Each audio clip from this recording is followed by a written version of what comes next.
अस्सलाम वालेकुम। Welcome back to Maria's learning. बच्चों, आज हमारा टॉपिक है इंटरफेरॉन्स। हम लोगों ने इम्यूनोलॉजी सीरीज स्टार्ट की हुई है, उसी में से आज जो टॉपिक है इंटरफेरॉन को हम लोग डिटेल से डिस्कस करेंगे।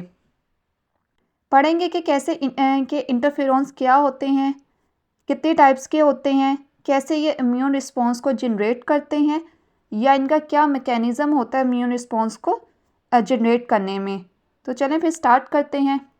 सबसे पहले ये जो हमारा वर्ड है इंटरफेरॉन, इसको डिस्कस करते हैं, इसको देखते हैं कि ये क्या होता है, इसका क्या मीनिंग है।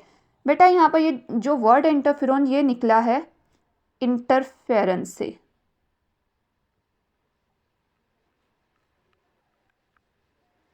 इंटरफेरेंस मीन दखल अंदाजी करना, मुदाखलत करना किसी भी काम में, इंटरफेयर करना।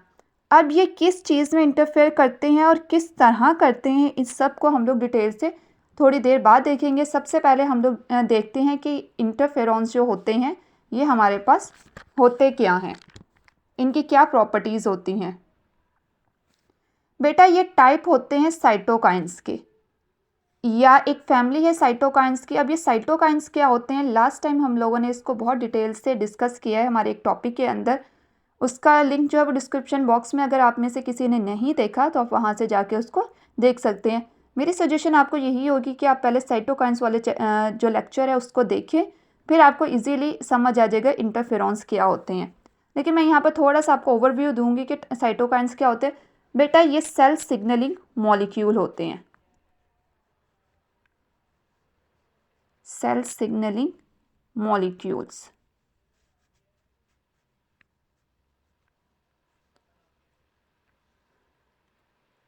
जो कि सेल टू सेल कम्युनिकेशन में इन्वॉल्व होते हैं, हेल्प करते हैं कि एक सेल जो है वो दूसरे सेल से कम्युनिकेट करे, अपना जो मैसेज है वो किसी दूसरे सेल तक, या अपनी अंदर जो इन्फॉर्मेशन है उसको दूसरे सेल तक पहुंचाए। उसमें साइटोकाइंस इन्वॉल्व होते हैं। जो इंटरफेरॉन्स हैं वो भी साइटोकाइंस की एक फैमिली है, उसी की एक टाइप है।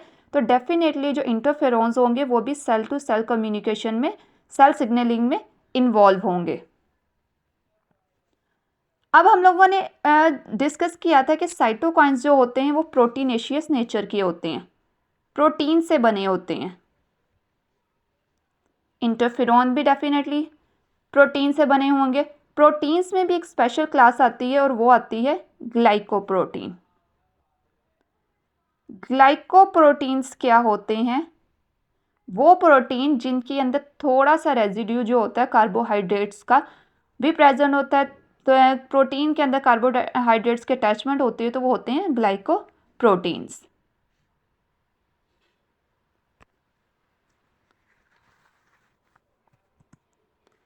फिर आ जाता है interferons are so named. Interferons are so named because of their ability to interfere what, interfere with viral proliferation. Interferons का नाम इसलिए दिया गया है क्योंकि ये जब डिस्कवर हुए थे स्टार्टिंग में, तो ये इन्वॉल्व थे किसकी, वायरल प्रोलिफरेशन में, यानी कि वायरल की रेप्लिकेशन को स्टॉप करने के लिए उनमें ये इंटरफेयर करते थे। तो इसलिए इनको नाम दिया गया वायरल इंटरफेरॉन। अब इसके मैकेनिज़्म को समझते हैं कि किस तरह इंटरफेरॉन जो है वो अपना मैसेज या सिग्नल लेकर किसी दूसरे सेल के पास जाते हैं, और ये कब रिलीज़ होते हैं, कौन से सेल्स इन्हें सिक्रेट करते हैं। लेट्स सपोज ये हमारे पास, एक मिनट में कलर ले लूँ, सेल्स हैं आसपास वाले।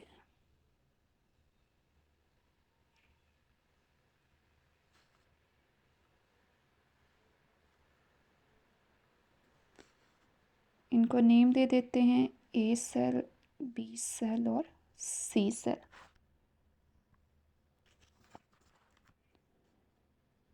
लेट्स सपोज हमारे पास ये जो ए सेल है इसके ऊपर एक वायरस ने अटैक कर दिया है, और वायरस भी हमारे पास है आरएनए वायरस। अब इसने क्या किया, इस इग्नोर द ड्राइंग, इस वायरस ने क्या किया, अपना जेनेटिक मटेरियल जो है वो सेल के अंदर इंड्यूस कर दिया। अब जैसे ही ए सेल के ऊपर वायरस ने अटैक किया, अपना जेनेटिक मटेरियल जो है वो इंसर्ट कर दिया, तब क्या करेगा, ए सेल जो है वो अपना डिफेंस मैकेनिज़्म ऑन करेगा। उसके अलावा ही ये क्या करेगा, कुछ स्पेशल टाइप की प्रोटीन्स को सिक्रीट करेगा। इन प्रोटीन्स को बोलते हैं इंटरफेरॉन। अब ये प्रोटीन्स क्या करेंगी, ये दूसरे सेल्स के ऊपर जाएंगी, उन सेल के पास सिग्नल लेकर जाएंगी, मैसेज लेकर जाएंगी। इन सेल के ऊपर स्पेशल टाइप के रिसेप्टर्स प्रेजेंट होते हैं। इन रिसेप्टर्स को स्पेशल टाइप के रिसेप्टर्स प्रेजेंट होते हैं और वो होते हैं IFNR, इंटरफेरॉन्स रिसेप्टर। ये प्रोटीन्स जाके यहाँ पर इन रिसेप्टर्स के ऊपर जाके बाइंड करेंगी और यहाँ पर जाके इन्हें मैसेज प्रोवाइड करेंगी कि हम बॉडी के अंदर किसी वायरस ने अटैक कर दिया, एक फॉरेन पार्टिकल की एंट्री हुई है और वो वायरस है, तो आप लोग क्या करें, अपने डिफेंस मैकेनिज़्म को स्विच ऑन करें, अपने आप को प्रोटेक्ट करें इस वायरस के अगेंस्ट। अब ये सेल्स क्या करते हैं, बिल्कुल बेटा इसकी एग्जांपल इसी तरह ले ले जिस तरह ये कॉलोनी है, ये मैं कॉलोनी बना रही, इसके अंदर बहुत सारे घर हैं। किसी एक घर में कोई चोर आ जाते हैं, तो उनमें से एक घर है, इसको हम लोग कलर कर देते हैं, ये वाला घर है हमारे पास, इसके अंदर अब इस घर के कुछ मेंबर्स हैं, कोई एक मेंबर निकल के दूसरे के पास गया है, भाई हमारे इन सब के पास गया है कि हमारे ऊपर अटैक हो गया, आप भी अपने आप को प्रोटेक्ट करें। अब इसमें क्या करते हैं, अब जब किसी को इन्फॉर्मेशन मिलती है कि भाई कहीं पर हमला हो गया, तो वो क्या करते हैं, वो दो काम करते हैं। एक काम तो ये करते हैं, अपने आप को प्रोटेक्ट करते हैं, अपने आप को प्रिपेयर करते हैं, वेपन्स वगैरह रेडी करते हैं कि हम लोगों ने एनिमी से किस तरह फाइट करनी है। उसके साथ ही वो दूसरा काम ये करते हैं कि अपनी जो प्रीशियस थिंग होती हैं, गोल्ड, करेंसी वगैरह, उसको हाइड करने लग जाते हैं, अपने अंदर कुछ चेंजेस लेकर आते हैं। बिल्कुल सिमिलरली बेटा यहाँ पर ये जो सेल्स हैं, बाकी सेल हैं, ये दो सेल, ये भी यही करेंगे, अपने अंदर कुछ ऑल्ट्रेशन लेकर आएंगे, कुछ चीज़ें चेंजेस करेंगे, ताकि जैसे ही इनके अंदर वायरस की एंट्री हो तो वो ख़ुद को प्रोटेक्ट कर सके। इसके साथ साथ ये क्या करते हैं, ख़ुद को प्रिपेयर करते हैं फ़ाइट के लिए, कि जैसे ही वायरस इनके ऊपर अटैक करे या जो भी फॉरेन पार्टिकल यहाँ पर आया है वो हमारे सेल के अंदर आए, तो हम उससे फाइट करें, अपने वेपन्स को रेडी रखते हैं। नेक्स्ट पॉइंट है हमारे पास